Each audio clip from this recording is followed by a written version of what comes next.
kita berdoa. Di malam ini kami anak-anakmu sudah datang di tempat ini dengan hanya satu tujuan, untuk datang menyembah Engkau. Maka kami persembahkan segala kemuliaan itu kembali kepada Allah.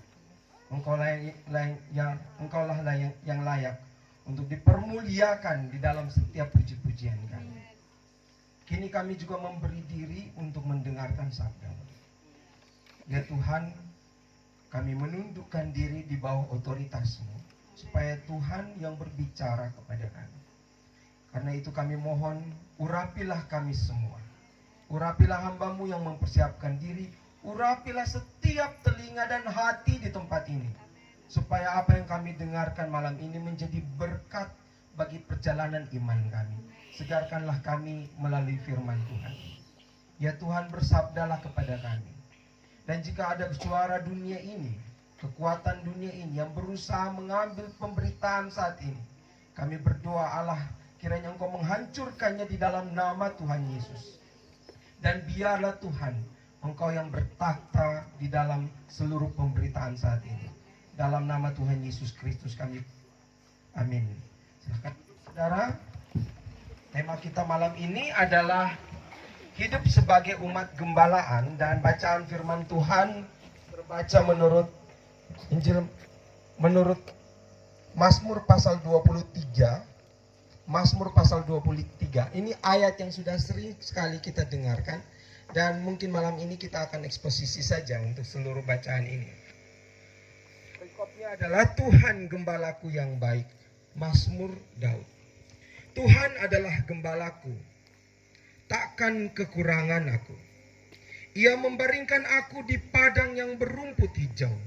Ia membimbing aku ke air yang tenang. Ia menyegarkan jiwaku. Ia menuntun aku di jalan yang benar oleh karena namanya. Sekalipun aku berjalan dalam lembah kekelaman, aku tidak takut bahaya, sebab Engkau besertaku. Gadamu dan tongkatmu, itulah yang menghibur aku. Engkau menyediakan hidangan bagiku di hadapan lawanku. Engkau mengurapi kepalaku dengan minyak. Pialaku penuh melimpah. Kebajikan dan kemurahan belaka akan mengikuti aku seumur hidupku. Dan aku akan diam dalam rumah Tuhan sepanjang masa. Demikian sabda Tuhan, berbagi kita yang mendengarkan firman Allah, tekun memelihara dan melaksanakan dalam hidup setiap hari. Shalom. Shalom alaikum. Saudara-saudara, ketika kita bicara tentang kebaktian penyegaran iman, tentu kita akan bicara tentang iman. Iman itu apa? Ada orang berkata bahwa iman itu ketika saya punya perasaan baik dengan Tuhan. Kalau saya punya perasaan itu senang dengan Tuhan, maka saya penuh dengan iman. Ada orang yang mengatakan kalau dia beriman itu ditandakan dengan ada sebuah suasana hati dan kondisi tertentu yang membuat dia, oh saya suka dekat dengan Tuhan. Kondisi-kondisi tertentu yang membuat dia merasa bahwa oh ya, karena kondisi ini maka saya lagi dekat dengan Tuhan. Ketika sakit misalnya, kena corona ya, kemarin saya kena corona, saya hampir menangis tiap hari. Saya kena COVID itu, karena saya punya anak baru 3 bulan. Jadi saya bilang, Tuhan masa sih sampai hari ini gitu, anak saya baru 3 bulan. Banyak teman saya meninggal dunia, lalu kemudian saya berpikir bahwa kalau saya mati, ini pasti saya jauh dari Tuhan ya. Kadang-kadang ada orang berpikir begitu. Beriman itu karena kondisi. Saudara, sebenarnya apa itu iman? Iman adalah sesuatu yang terjalin karena relasi yang dekat dengan Allah. Kedekatan dengan Allah, hubungan yang benar dengan Allah akan melahirkan iman yang benar. Saudara-saudara, kalau kita bicara tentang iman yang benar, itu berarti saudara harus tahu bahwa walaupun iman kita besar atau iman kita kecil, itu bukan soal. Punya iman besar, punya iman kecil itu bukan soal. Yang paling penting adalah saudara punya iman yang benar. Bukan iman besar, bukan iman kecil. Yang paling penting adalah punya iman yang benar. Kita katakan sama-sama, punya iman yang benar. Mempercayai Allah dengan cara yang benar, membangun relasi dengan Allah yang benar, itu penting. Bukan persoalan tentang iman besar dan iman kecil ya. Tuhan Yesus mengatakan iman kecil pun bisa memindahkan gunung. Jadi persoalan bukan saudara punya iman besar atau iman kecil. Iman besar itu bukan berarti saudara bisa melakukan perkara-perkara yang memindahkan gunung Fatuleu sampai ke Amarasi. Bukan. Beriman yang benar, beriman yang paling penting adalah punya iman yang benar yang dimulai dengan relasi yang benar dengan Allah. Kalau kita punya relasi yang benar dengan Allah, kita akan kenal dengan benar siapa itu Allah, dan kita punya pemahaman yang benar dengan Allah, menuntun kita punya iman yang benar. Saudara, malam ini saya tidak akan menguji seperti apa iman saudara, besar atau kecil, tetapi mari kita cek kembali bagaimana relasi kita dengan Tuhan menurut Mazmur 23. Mazmur 23 ini Mazmur paling terkenal di dunia. Karena apa? Kalau saudara sering nyanyi dalam kidung jemaat itu, ada sekian banyak nyanyian yang berasal dari Mazmur 23. Gembala baik bersuling nan merdu, Tuhan kau gembala kami, gembalaku Tuhan. Lagu apa lagi tentang gembala? Banyak, terlalu banyak lagu tentang Tuhan itu gembala. Ketika Mazmur ini dibuat, pasal 23 bicara Mazmur ini ditulis oleh siapa? Oleh Daud. Siapa itu Daud? Daud adalah seorang penjaga sekolah bukan ya. Daud adalah pertama dia adalah seorang anak dari Isai. Waktu itu dia masih kemerah-merahan, masih sangat muda, lalu kemudian dipanggil oleh Tuhan dan diurapi oleh seorang hakim terakhir bernama Samuel dan diangkat menjadi raja. Waktu itu dia belum pernah menjadi raja. Lalu kemudian pertempuran yang pertama itu adalah pertempuran melawan seorang raksasa dengan tinggi 5,6 meter.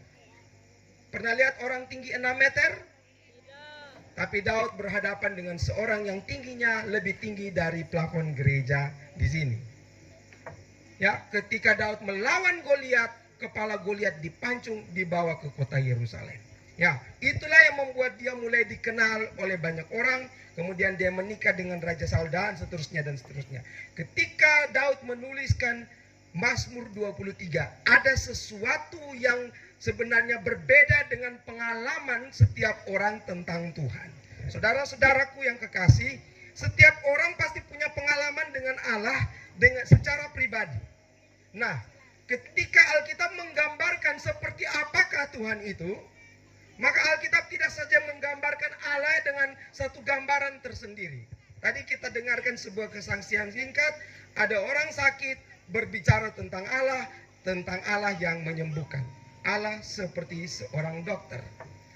Ada orang yang pernah susah bertemu Allah, lalu kemudian pengalaman dengan Allah itu menjadi berbeda. Ya, kalau kita mau tidur, kita minta Tuhan menjadi penjaga, mirip satpam ya kayaknya. Tidak. Kalau kita kurang uang, kita datang pada Tuhan, Allah mirip siapa? Allah mirip. Ada orang yang menjadikan Tuhan itu seperti tempat untuk segala kebutuhan sederhana. Kebutuhan dunia ini dia minta daripada Tuhan. Tetapi kebutuhan rohani dan hal-hal yang kekal, dia tidak butuh Tuhan. Ya, kita butuh Tuhan ketika kita sakit, Allah menjadi dokter. Ketika kita tidak punya uang, kita butuh Allah, Allah jadi menteri keuangan. Ketika kita mau tidur, Tuhan tolong jaga, Allah jadi satpam security. Jadi Allah itu seperti apa, saudara? Hubungan kita dengan Allah itu penting, ya. Tidak semua orang akan mengalami Tuhan sebagai penyembuh. Tidak semua orang akan mengalami Allah yang memberikan segala berkat kecukupan. Ada orang yang juga sakit tetapi mati dalam sakitnya, namun dia mati dalam iman. Itu berarti relasi dengan Allah itu lebih penting daripada kondisi-kondisi yang ada pada kita. Amin saudara ya. Jadi kalau kita susah bukan berarti kita tidak boleh cari Tuhan. Tetapi jangan jadikan Tuhan hanya sekedar dibutuhkan saat sakit. Saat tidak ada uang baru cari Tuhan. Tuhan jadi menteri keuangan. Saat butuh Tuhan tolong jaga waktu tidur, Tuhan aja jadi sekedar tukang jaga malam. Tidak. relasi kita dengan Allah secara benar akan melahirkan iman yang benar. Saudara-saudara, Mazmur ini dimulai dengan sebuah gambaran Allah adalah gembala. Tuhan adalah gembalaku. Itu sebuah pengakuan yang sangat penting untuk menggambarkan Allah sebagai penolong, Allah sebagai pengayom, Allah sebagai pembimbing. Dan dalam bacaan seterusnya, dalam bacaan kita, refleksi Daud tentang siapa itu Allah itu menjadi penting. Ketika dia bicara begini, Tuhan adalah gembalaku, takkan kekurangan aku. Kekurangan apakah yang dimaksudkan ini? Setiap kita pasti punya kekurangan. Tetapi kalau ayat ini mengatakan takkan kekurangan aku, apakah itu berarti kita menyangkali setiap kekurangan kita? Tidak. Tuhan mengajarkan kepada kita bahwa walaupun kita punya kekurangan, namun kita punya Allah yang mencukupkan kekurangan tersebut. Relasi kita dengan Allah secara benar akan membuat kita jelas melihat apa kekurangan saya dan apa yang saya butuhkan daripada Allah untuk mencukupkan kekurangan saya. Saudara-saudara, penting sekali buat kita untuk melihat bahwa dalam kehidupan kita ini, makin lama kita hidup, makin banyak kekurangan. Contoh saja yang tadi menyanyi, makin lama giginya makin tidak ada. Ya kan? Waktu Bapak tua tadi menyanyikan dulu waktu ganteng tuh 32 giginya.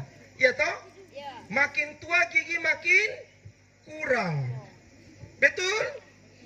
Kita nih makin umur panjang, kekurangan tambah banyak. Kurang pendengaran. Ya toh? Kita pun kekurangan makin banyak. Tetapi kalau kita hidup dekat dengan Allah, semakin sadar punya kekurangan, dan kita akan selalu katakan, terima kasih karena dalam kekuranganku engkau memenuhkannya. Jadi saudara, Mazmur ini mau ingatkan pada kita, ketika Tuhan itu gembala kita, kita akan sadar bahwa semakin banyak kita kenal Allah, semakin tahu apa yang kurang pada kita. Amin ya. Jadi kalau ada orang yang bilang begini, saya ini tidak punya kekurangan, suruh dia beli cermin.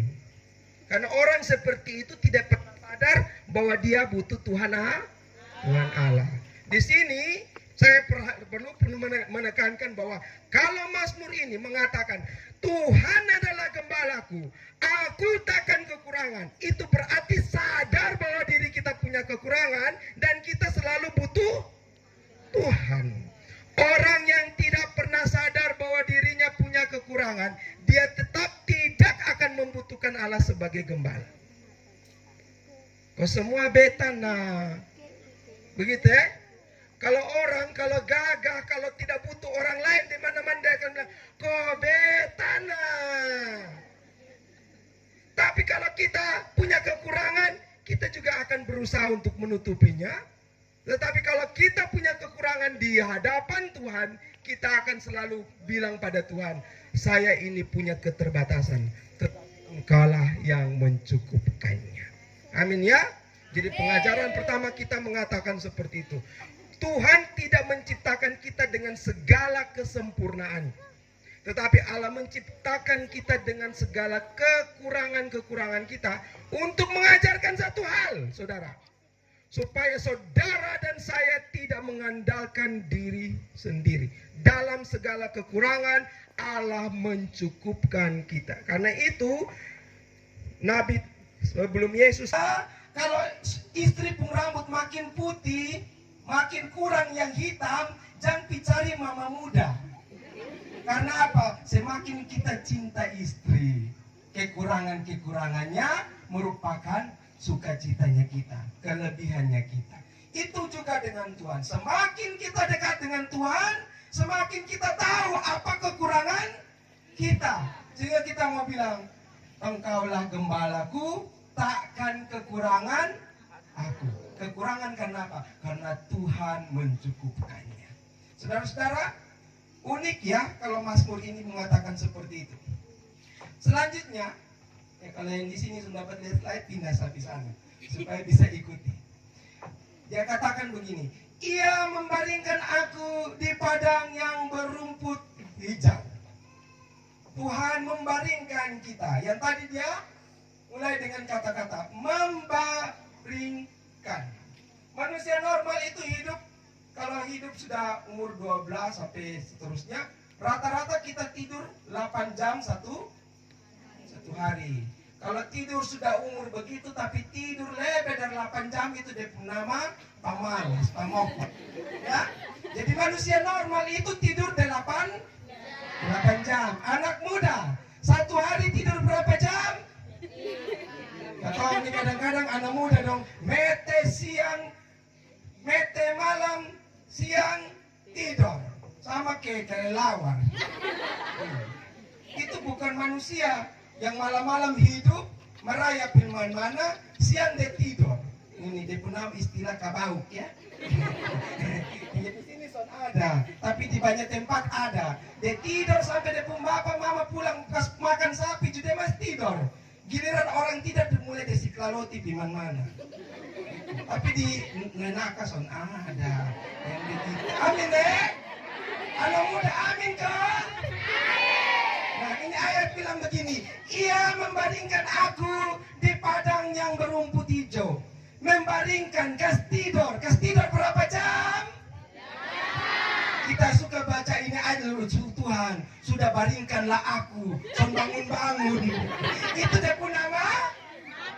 Ya, Tuhan membaringkan tapi tidak dekas bangun. 8 jam lu tidur nanti dekosi, bangun sudah, kerja.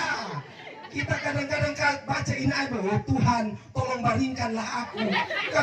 Minggu 7 hari tidur. Itu lu jadi jenazah saja. Baca ini ayat baik-baik, pahami baik-baik. Ia membaringkan aku. Tuhan kasih tidur, tapi kasih tidur rata-rata 8 jam saja. Yang tidur mau lebe-lebe itu berdoa supaya dia tidur panjang. Ya. Tapi tidur juga merupakan sebuah proses alamiah supaya kita bisa bangun dan segar. Karena itu tadi saya bilang jam 9 berhenti, nanti besok pagi langsung datang gereja. Begitu. Kita punya batas hidup tertentu, ada waktu untuk tidur. Tapi ada satu gangguan tertentu yang namanya insomnia. Insomnia itu bangun seduh, tidur lat. Nah, itu sebenarnya tanda kita punya gejala ketidakstabilan emosi. Jadi yang biasa tidak tidur malam, itu jangan pikir lu hebat, lu ada gangguan. Biasa yang biasa tidur malam itu mungkin tidur sama kayak ikan panggang. Bolak tabalik, terakhir dia tidur di bawah tempat tidur. Itu karena mungkin karena sana ada doi, atau sana ada pacar, atau udah terlalu lama.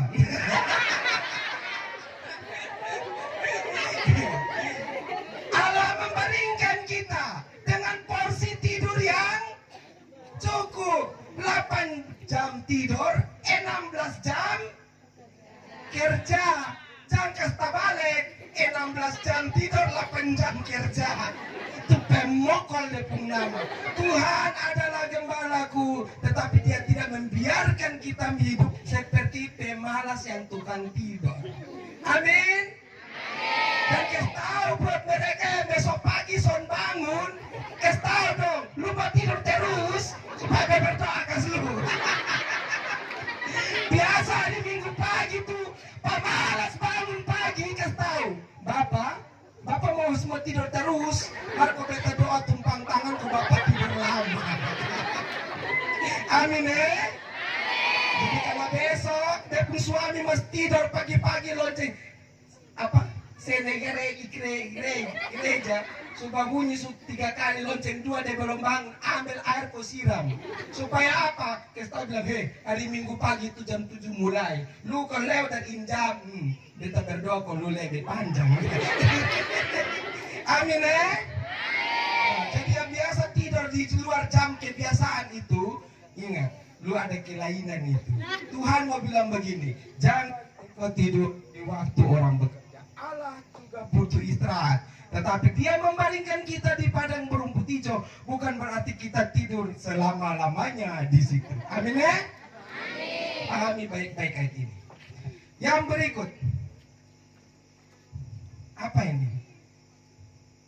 Kata berikut, ia membimbing aku ke air yang tenang. Air yang tenang itu gambaran apa? Airnya pasti dalam. Ada istilah pepatah mengatakan, air yang tenang, air beriak, tanda tak dalam. Artinya kalau itu air menggelora, itu hanya 2 senti sah. Tapi kalau dia punya air tenang sekali, pasti dalam sekali. Nah, Tuhan membimbing kita ke air yang mana? Air yang tenang. Dalam kosonde? Untuk apa air yang tenang? Di tempat yang dalam supaya lompat masuk? Bukan. Pergi ke tempat dalam supaya kita mengenal betapa dalamnya kebenaran dalam Tuhan. Semakin kita punya relasi yang benar dengan Allah Gembala yang baik, kita juga akan mengerti betapa dalamnya hal-hal tertentu yang terjadi dalam hidup kita.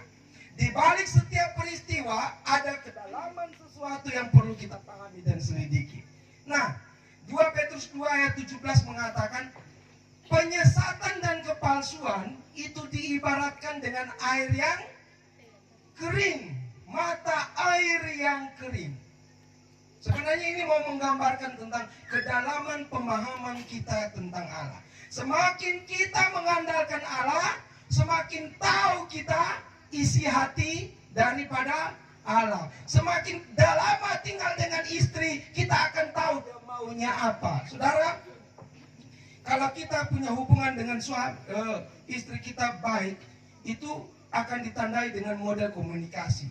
Dulu saya punya teman, seorang pendeta tua ya, pendeta tua masih hidup sampai sekarang, Bapak Pendeta Semniti. Itu kita pun orang Amaras ya. Bapak tua kalau kita pergi bertamu, sampai di situ dia hanya bilang begini, Mama, maka itu berarti lain sedikit kas keluar teh dengan kue pisang. Jadi bapak tua hanya bilang begini, Mama, teh dan kue pisang keluar. Satu hari saya lihat, oh ya, tiap kali bapak tua batok, kue keluar. Tiap kali bapak tua batok, pasti teh keluar. Maka satu kali saya pergi dan bertamu, lalu kemudian pas duduk saya langsung bilang, Mama Niti, Bapak Niti bilang begini, Leo lu batok. Kalau bapak tua yang batok, maka kue keluar. Saya yang batok, bapak tua marah. Itu karena apa? Kami tidak dekat. Bukan saya punya istri. Tapi kalau saya punya istri, saya hanya tetes mata sah, Mama, kue keluar. Teh keluar. Kadang-kadang kalau batok terlalu banyak, bukan kue sah, panci juga keluar. Semua keluar habis. Bapak Ibu, itu berarti kedekatan dengan Allah akan membuat kita memahami apa yang Tuhan mau, apa yang Tuhan inginkan. Walaupun Tuhan nanti tidak bicara dengan guntur yang keras di langit, kita akan tahu, oh beta harus buat ini, oh beta harus buat itu. Kedekatan dengan Allah akan membuahkan semakin kita memahami apa yang Tuhan mau. Kedalaman kehendaknya akan kita pahami. Saudara, Mazmur ini mengatakan begitu. Semakin kita dibimbing oleh Allah ke air yang tenang, di situ kita akan melihat semakin dalam sesuatu yang disediakan oleh Tuhan. Amin. Oke. Walaupun ini Mazmur sudah sering kita baca, tapi kadang-kadang kita baca lewat saja. Jadi nanti tema seperti itu. Yang berikut, ia menyegarkan jiwa. Ya. Kestabilan emosi, kestabilan psikis itu penting. Dalam hidup kita, banyak persoalan sebenarnya yang paling menyiksa adalah tekanan psikis, tekanan batin. Kenapa ketika kita dekat dengan Allah, yang disegarkan itu jiwa kita, bukan tubuh kita. Tubuh yang segar itu kan supaya segar apa? Olahraga, nge-gym, angkat barang, begitu, angkat berat ya. Kenapa Tuhan menyegarkan jiwa kita? Segala sesuatu persoalan itu sebenarnya dimulai dari pikiran kita. Kenapa kesegaran itu diberikan kepada jiwa kita? Gembala yang baik ini, dia tahu bahwa semua yang bersumber dari hati dan pikiran itu menjadi prioritas pertama. Karena itu saudara-saudara, ketika kita mau punya kesegaran jiwa, sebenarnya itu dimulai dengan sebuah pengucapan syukur kepada Allah ya. Saudara-saudara, mengapa pengucapan syukur menjadi sesuatu yang menyegarkan jiwa? Karena hidup tanpa syukur akan membuat kita semakin tersiksa dan tidak bahagia. Banyak orang tidak bahagia, tidak ikut bahagia ketika tetangganya beli sesuatu. Tetangga yang beli kulkas, dia yang menggigil. Orang lain yang beli kipas angin, dia yang masuk angin. Saudara tahu bersyukur. Bapak Ibu, saya punya 2 orang anak. Yang satu hari saya belikan kepada mereka mainan. Anak yang pertama saya itu sudah umur 4 tahun. Dia sudah PAUD, sudah mau 5 tahun. Biasanya anak PAUD itu suka menggambar. Saya belikan kepada dia buku gambar. Tapi anak saya yang kedua itu hampir seperti anaknya Pak Pendeta Peter. Itu masih 1 tahun. Dan anak seperti itu yang mainnya giring-giring. Nah, satu kali saya belikan buat mereka berdua mainan yang sama-sama. Jadi yang besar dibelikan krayon dan pensil warna, sementara yang kecil saya berikan giring-giring.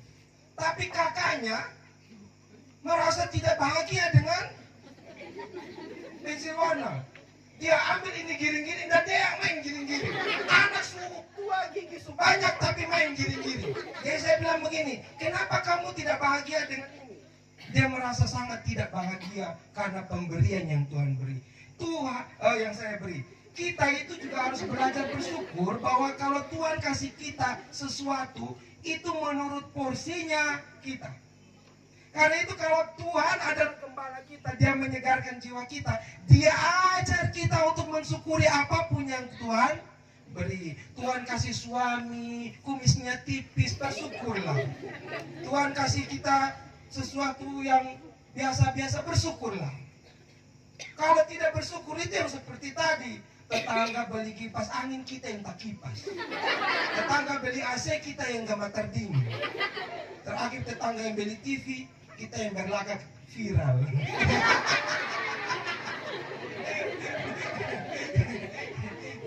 Ya saudara-saudara, hiduplah selalu dengan pengucapan syukur, sebab itulah yang akan membuat kita menerima segala berkat Allah dengan penuh sukacita.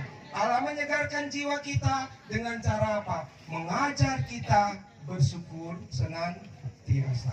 Ibu bapak, saudara-saudara, anak-anak yang terkasih, ada satu hal yang cukup unik dalam Mazmur ini. Ketika di awal khotbah ini saya bicara tentang relasi. Ayat 1 sampai ayat 3 dia bicara tentang Allah itu aku dan dia. Aku dan dia. Nah, kalau dalam bahasa Timur dia pakai istilah au nok in. Au in. Tetapi mulai ayat 4 dia punya sesuatu yang berbeda. Dia bicara tentang aku dan engkau. Au nok ho. Mana yang dekat? Au nok in atau au nok ho? Au nok ho itu artinya saya dan engkau dekat. Saya dan dia orang ketiga. Ayat 1 dan 2 bicara dalam relasi aku dan dia. Tetapi mulai ayat 4 dia bicara aku dan engkau. Dalam hal ini ketika relasi kita dengan Allah sudah semakin dekat, sudah tahu bersyukur, sudah tahu kapan tidur, kapan bangun, sudah dibimbing, sudah dituntun, apa yang terjadi? mulai ayat 4, gembala yang baik itu mulai melakukan sesuatu. Ayat 4 dimulai, sekalipun aku berjalan dalam lembah kekelaman. Ya, bahasa Indonesia pakai istilah lembah kekelaman. Tetapi kalau dalam bahasa Ibraninya, dia memakai istilah the valley of the death. Artinya, lembah kematian. Ya, bahasa Indonesia terlalu dibuat romantis ya, terlalu dibuat bunga-bunga. Bahasa aslinya dia pakai, sekalipun aku berjalan dalam lembah kematian. Saudara, Tuhan tidak main-main dengan hidup kita. Dia tidak sekedar mengajar kepada kita untuk berbaring di padang berumput hijau, air yang tenang dengan segala kelimpahan anugerahnya. Tetapi dia mengajarkan tentang segala kehadirannya itu di dalam situasi yang buruk. Karena itu ketika relasi kita itu menjadi sebuah relasi yang baik, maka ada dinamika yang terjadi. Hubungan kita dengan Allah bukan sebuah hubungan yang biasa-biasa saja. Allah mau ada sebuah pembaruan ketika kita menjadi orang percaya. Saudara, pemahaman kita tentang Tuhan Allah itu semakin harus bertumbuh dari waktu ke waktu. Amin ya. Saya berharap bahwa semakin lama Anda menjadi orang Kristen, semakin lama juga Anda mengerti dan paham siapa yang saya percayai dan kemana saya harus pergi. Allah dalam kemurahannya mengajak kita untuk pergi berjalan dalam lembah kematian. Saudara-saudaraku yang kekasih, catatan ayat 4 ini menjadi sangat penting. Teknologinya tidak main ya. Tuhan menuntun kita ke dalam lembah kekelaman. Tetapi kita diajarkan untuk tidak takut kepada bahaya. Sebab Tuhan sedang beserta kita. Selalu beserta kita. Tuhan selalu bersama-sama dengan kita. Nah, saudara-saudara, ketika kita ada dalam lembah kekelaman, di manakah letaknya? Sebenarnya lembah kekelaman itu bisa terjadi dalam banyak situasi, kondisi. Hidup kita sebenarnya melewati banyak sekali lembah kekelaman yang tidak pernah berkesudahan. Kesulitan itu bukan sesuatu yang hari ini kita lewati dan besok tidak datang. Siapa yang bilang hidup orang percaya tidak punya persoalan? Masalah yang terjadi dalam hidup kita itu mirip seperti debu yang masuk dalam rumah kita. Pagi sapu, kasih keluar toh, besok sapu lagi. Kapan saudara undang debu? Tidak pernah. Kita memang tidak pernah mengundang kesulitan datang, tetapi dia tetap akan datang. Sudah 2 tahun kita menjalani pandemi, belum selesai. Pandemi belum selesai, tahun lalu kena seroja. Habis kena seroja, sekarang perang Ukraina melawan Rusia. Saudara mungkin mengatakan itu perang di Eropa sana, tidak ada hubungan dengan kami di Amara Timur. Tetapi saya mau kasih tahu ada hubungan yang sangat dekat. Saudara tahu ya, Rusia itu adalah sebuah negara penghasil gandum terbesar di dunia.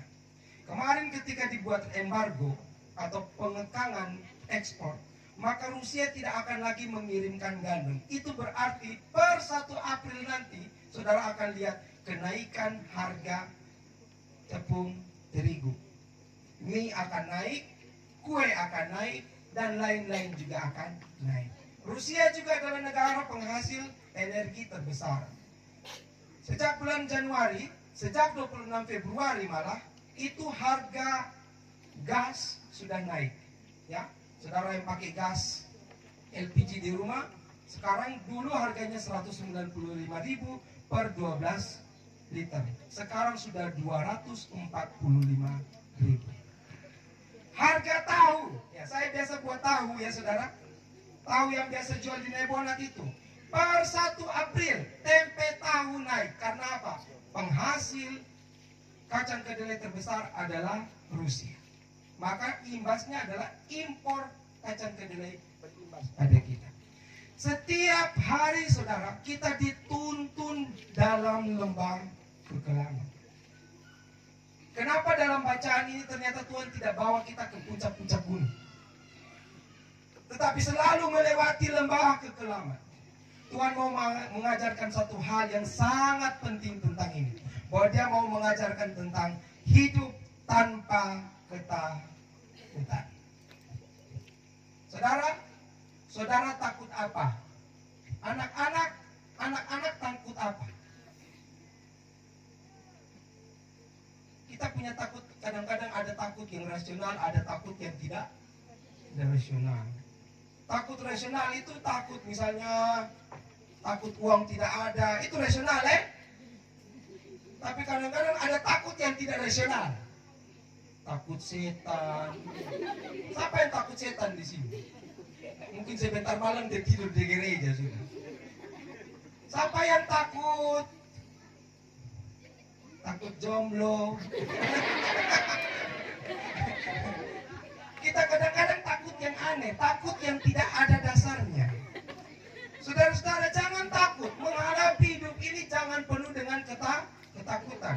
Tuhan mau mengajarkan kepada kita bahwa walaupun lembah kekelaman itu terjadi setiap hari, kita tidak boleh menjalani hidup ini penuh dengan ketakutan. Mengapa kita tidak boleh hidup dengan ketakutan? Dalam Alkitab, seringkali ketika Tuhan bertemu dengan seseorang, Dia berkata apa?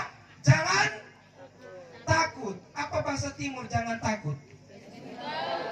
Kais mutau. Kasih tahu dia orang di sebelah, jangan takut. Kasih tahu sendiri. Jangan takut. Kasih tahu. Kasih tahu bahwa kepada yang biasa sakit-sakit, jangan takut. Tuhan besertamu. Amin Kasih tahu buat mereka yang sering gagal jatuh cinta juga, jangan takut.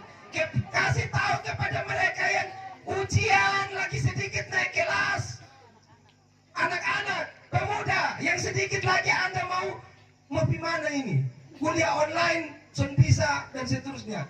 Jangan kamu takut. Kais muta. Tuhan Allah beserta. Bagaimana supaya kita hidup tanpa ketakutan? Mazmur ini bilang, gadamu dan tongkatmu, itulah yang menghibur aku. Saudara-saudara, inilah cara Tuhan memimpin kita. Dia ajar kepada kita untuk tidak takut. Tetapi Dia bilang begini, ini, aku berjalan bersamamu dengan gadaku, dengan tongkat. Gada itu sebuah alat pukul. Tongkat itu bahasa Timur apa? Teas. Sekaum pai teas. Siapa yang biasa pakai teas? Yang biasa pakai teas itu siapa? Orang lumpuh, orang tua, orang buta toh? Siapa lagi yang pakai teas?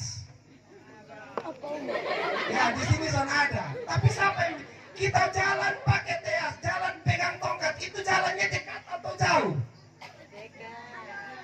Jauh. Jalan pakai tongkat itu biasa jalan di tempat rata atau jalan tempat licin? Tempat licin, di tempat yang miring, kita jalan pakai tongkat. Teas itu. Tuhan Allah ajar kita supaya punya pegangan yang kuat kepada tongkatnya dan gadanya. Apa itu? Firman Allah, petunjuk-petunjuk. Inilah cara Tuhan mengajar kita untuk jadi orang yang tidak penakut dalam hidup ini.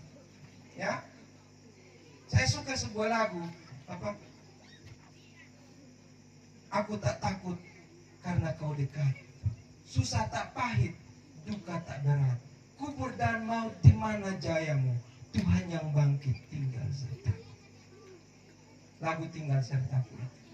luar biasanya Tuhan adalah yang dijanjikannya dalam hidup kita adalah penyertaan. Saudara, janji Allah terbesar dalam Alkitab bukan Tuhan janji langit tetap biru. Bukan Tuhan janji jalan dari sini pergi di PKBT rata tanah semua. Tidak. Tuhan janji Dia menyertai. Allah punya janji terbesar adalah Dia menyertai kita dengan rohnya. Dia hadir dalam hati kita, dalam pikiran kita, supaya kita mengerti bahwa setiap jalan hidup kita tidak boleh didorong oleh karena ketakutan. Saudara-saudaraku, selanjutnya Tuhan bilang begini, ayat yang kelima. Setelah Dia janji penyertaannya, langkah kehidupan kita selanjutnya, setelah kita diberikan makan, diberikan istirahat, diberikan penyertaan, ayat 5 bilang begini, Engkau menyediakan hidangan bagiku di hadapan lawan. Coba slide-nya. Engkau menyediakan bagiku hidangan di hadapan lawanku. Apa maksudnya? Kita ini kan kadang-kadang juga punya musuh, toh? Siapa di sini yang punya musuh? Biasa kita punya musuh itu bukan Ukraina dan Rusia. Kita punya musuh paling banyak itu adalah orang yang tinggal satu rumah, satu darah daging. Yang paling banyak pakalai, suka baku tersinggung itu hanya kakak ipar dan adik ipar, mama mantu dan anak mantu. Betul toh? Betul. Soalnya mungkin orang dari Rusia saja yang bikin kita sakit hati. Yang paling banyak bikin sakit hati kita kadang-kadang kita pun laki dan kita pun istri. Bapak Ibu Saudara, ayat ini sebenarnya mau mengajarkan kepada kita, Allah yang adalah gembala itu, Dia mengajak kita untuk makan sehidangan dengan para musuh. Saudara kalau duduk makan dengan musuh, bagaimana caranya? Pasti makan tapi malerok saja. Ikan asin rasa-rasa jadi senjata. Kita makan tapi bukan kenyang. Kita makan tapi makan hati juga. Banyak orang hidup bukan karena kenyang dengan roti, tapi hidup kenyang dengan karena makan hati talbanya. Hidup dengan suami makan hati tiap hari, sonde kenyang-kenyang juga. Saudara, Tuhan ajar kepada kita sebagai gembala yang baik, makan sehidangan dengan musuh. Kalau kita bisa makan dengan musuh, bagaimana caranya? Itu hanya bisa terjadi kalau kita bisa berdamai dengan musuh. Gembala yang agung, gembala yang baik, Dia bawa kita, Dia ajar kita supaya kita hidup berdamai dengan orang. Saya yakin bahwa di Nanaka ini tidak ada orang tukang bakalai, toh? Aduh Tuhan, bertobat sudah. Saya mau tanya yang bilang ada itu. Di rumah siapa yang tukang bakalai? Bapak kok mama ya Nana?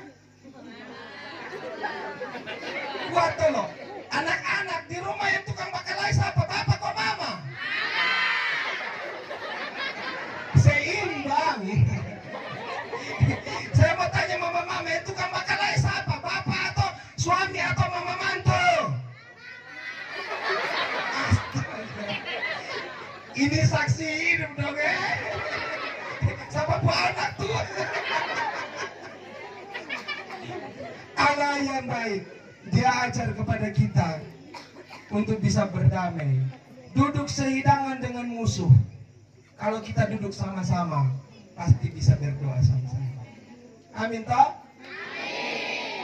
Ini duduk dengan musuh, baru mau makan sama-sama, pasti kita mulai curiga. Taruh racun kok sonde ini. Daripada ragu-ragu lebih ajak dia mari kita berdoa. Gembala yang baik mengajar kita pada sampai level ini. Anda bisa berdamai dengan musuh-musuh. Makan sehidangan dengan para musuh. Makan sehidangan dengan mama mantu tukang cerewet. Makan sehidangan dengan bapak mantu yang tukang minta doi. Makan sehidangan dengan ika ipar yang bisa biasa bikin sakit hati. Makan dengan anak yang terlalu kurang ajar minta uang tiap saat. Makan dengan orang-orang seperti itu. Tetapi bisa makan bersama sehidangan. Karena apa? Ketika kita sehidangan, ada hal penting. Kita lupakan segala perselisihan. Amin. Gembala yang baik ajar kita hidup berdamai. Amin. Maka kasih tahu di orang di sebelah, mulai sekarang hidup damai. Kasih tahu sudah. Abang, tawat. Mutawan si man. Kasih tahu, mulai sekarang hidup damai.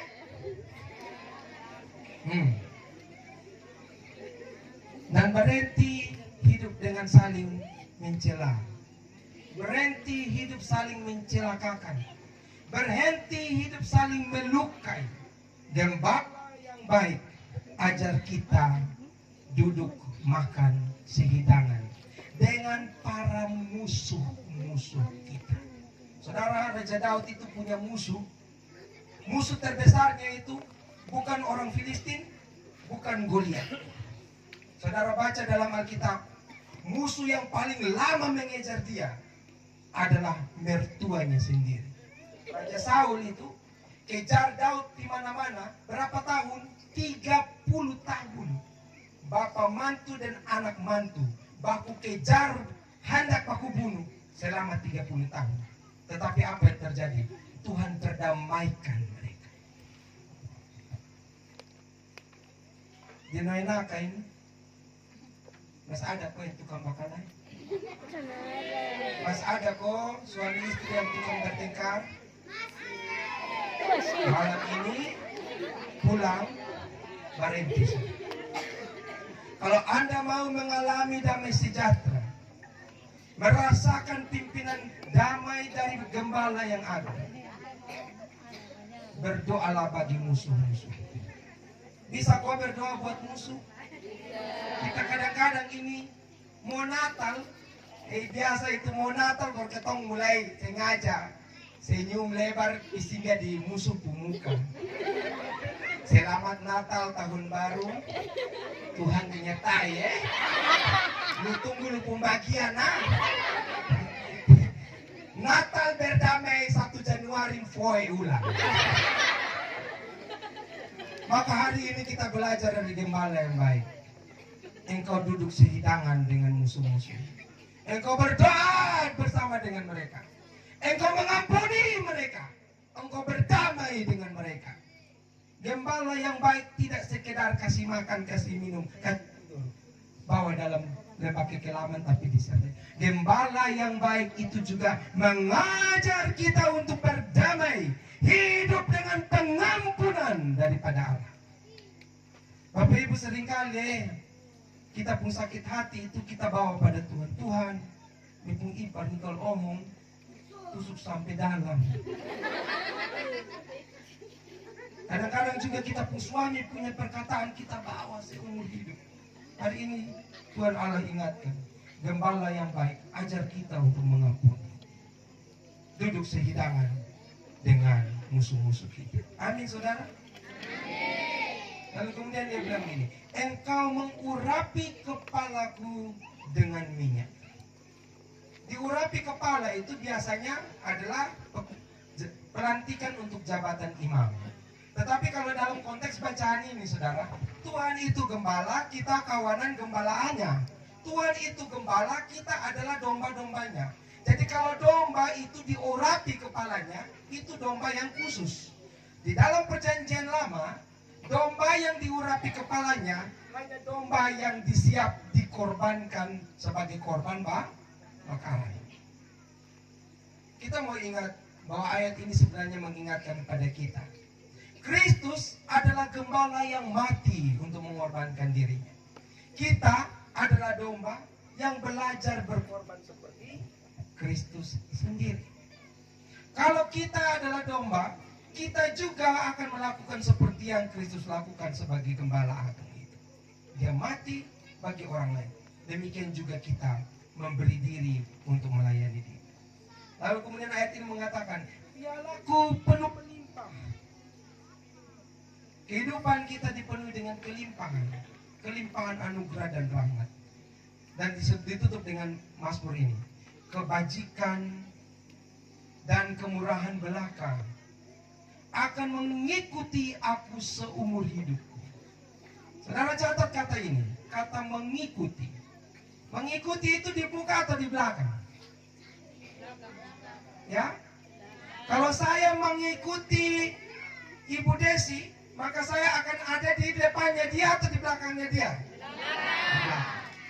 Kalau Mazmur ini bilang begini, kebajikan kemurahan belaka akan mengikuti aku, maka kita berjalan di depan dan kebajikan itu di belakang kita dan mengikuti kita.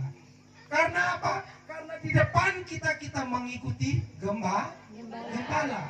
Kalau kita jalan ikut gembala, yang ikut adalah kebajikan dan kemurahan.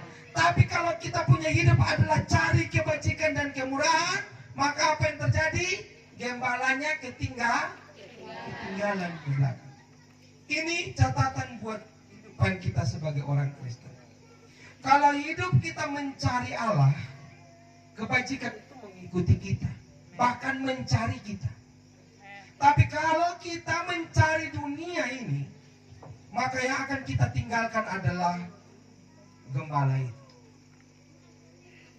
Jadi pertanyaannya, kalau barang duniawi itu menuntun kita kepada kefanaan, mengapa kita masih cari itu? Mazmur ini mengingatkan, ikutilah gembala yang agung.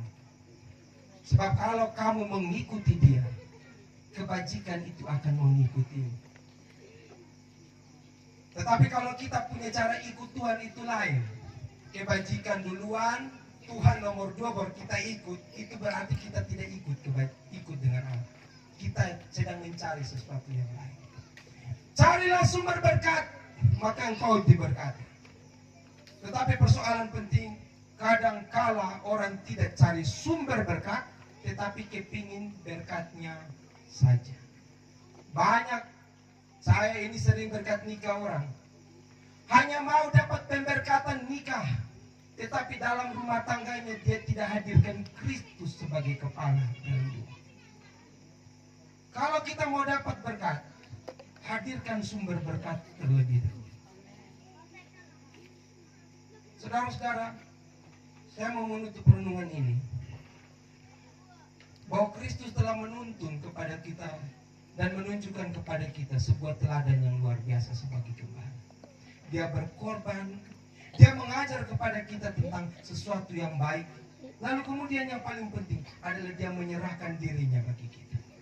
Hari ini kita belajar bahwa kalau kita dituntun oleh Tuhan sebagai umat gembalaan, maka mari kita belajar mulai dari pertama.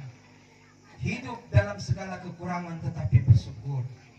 Selalu memberikan kepada Allah kesempatan untuk memimpin kita dalam banyak hal. Mengandalkan dia untuk menata relasi kita dengan orang lain. Bisa berdamai dengan siapapun. Hidup dengan sebuah pengurapan karena roh Allah ada pada kita. Sepanjang hidup kita, kita belajar untuk mengikuti sumber berkat, bukan mencari berkatnya saja. Mazmur ini menjadi sebuah catatan buat kita. Seperti apakah relasi kita dengan Tuhan? Seperti apakah gambaran kita dengan Allah? Kristus menggambarkan relasi dengan Allah itu seperti seorang anak dengan bapaknya. Relasi kita dengan Allah harus benar. Relasi kita dengan Allah yang benar akan melahirkan iman yang benar. Satu kali, saudara, ada seorang bapak yang biasa membentangkan tali untuk buat akrobat di atas tali. Jadi dia taruh tali, ikat dari ujung ke ujung, dan dia jalan di atas tali. Bapak ini namanya Blondin. Semakin lama, akrobat itu semakin spektakuler karena apa? Tali itu makin panjang. Bentangan tali itu makin lama makin panjang. Dan satu hari Blondin membuat pertunjukan di atas air terjun Niagara. Itu air terjun terbesar di dunia, memisahkan Amerika dengan Kanada.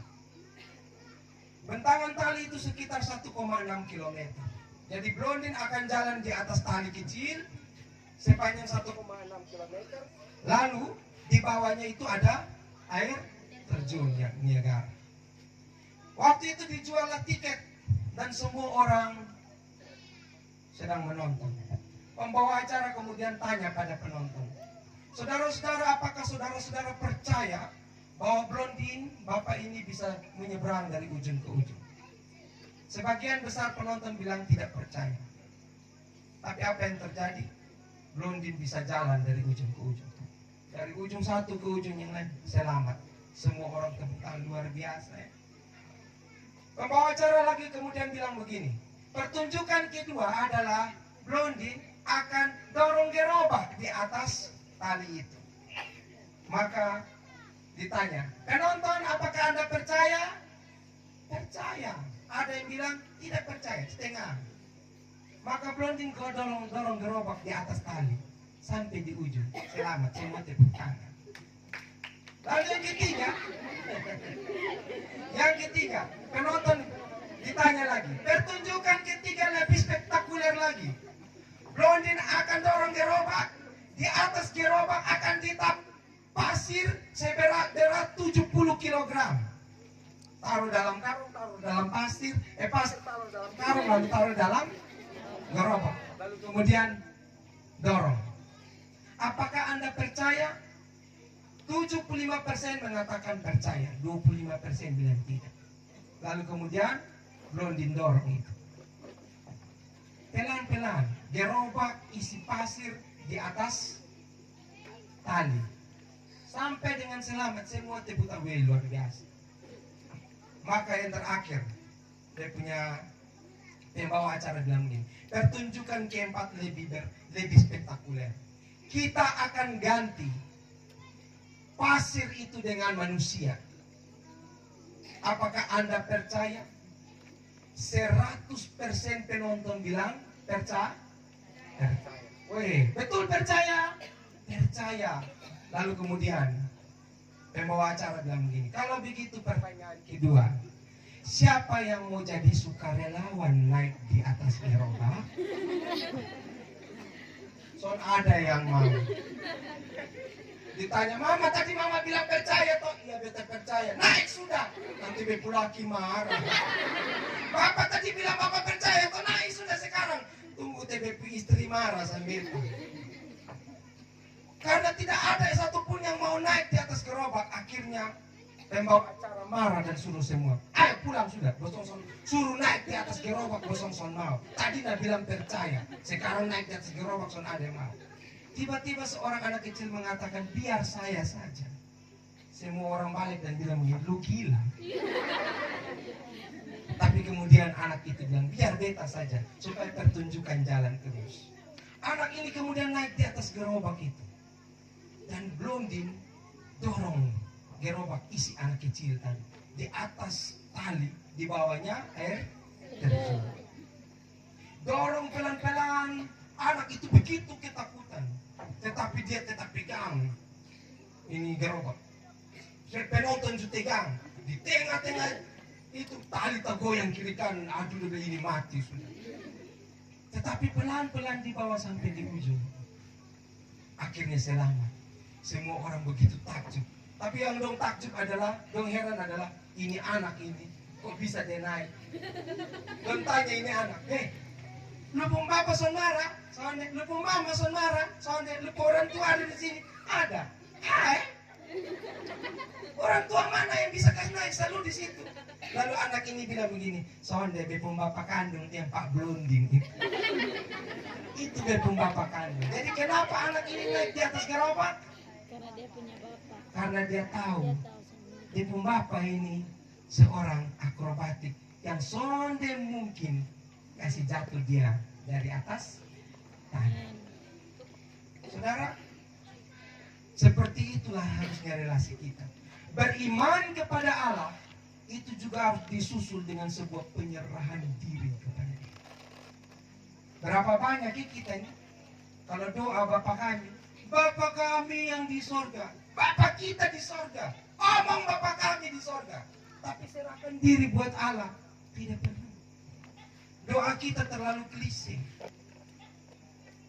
Padahal Allah itu lebih mengasihi kita seperti lebih dari Bapa kandung kita.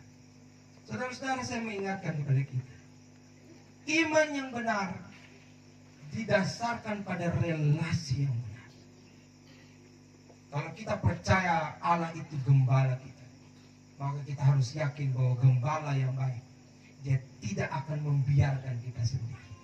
Kalau kita percaya bahwa Allah itu adalah Bapa yang setia, Kristus mengajarkan kepada kita memanggil namanya Bapa di sorga, maka setiap orang yang berdoa Bapa kami di sorga seharusnya juga belajar menyerahkan diri seperti anak. Itu iman sejati. Iman sejati bermula dari relasi yang benar. Hari ini kita cek kembali, sehatkah relasi kita dengan Sang Bapa? Apakah kita hanya menjadi orang Kristen yang hanya menyebut Bapakku di sorga, Bapakku di sorga, tetapi setelah kita berdoa kita tidak menyerahkan diri bagi Dia. Setelah kita berdoa kita tidak berserah kepada Dia. Kristus mengajar kita untuk memanggil Dia sebagai Bapa surga. Sebagai gembala yang agung, Dia setia pada kita. Sebagai Bapa yang dekat pada kita, Dia mau juga supaya kita bangun relasi dekat dengan Tuhan. Saudara, saya harus berhenti pada jam pemberitaan ini.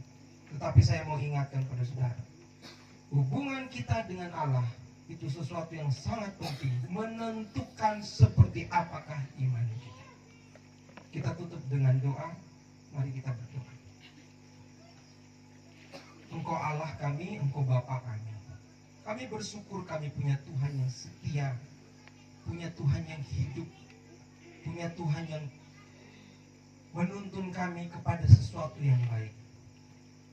Jikalau selama ini kami telah meninggalkan Engkau, hanya berjalan mengikuti kebajikan-Mu dan berusaha mencari berkat-berkat saja, tanpa berjalan mengikuti Engkau, ya Tuhan, ampunilah kami. Perbaikanlah relasi kami dengan Engkau. Tuntun kami supaya mulai sekarang kami belajar berjalan bersama dengan Tuhan. Engkaulah gembala kami yang setia, kami umat gembalaan. Jadikan kami orang-orang yang terus mengenal akan kebenaran-Mu dan punya iman yang benar dalam hidup ini. Di dalam nama Tuhan Yesus kami bersyukur.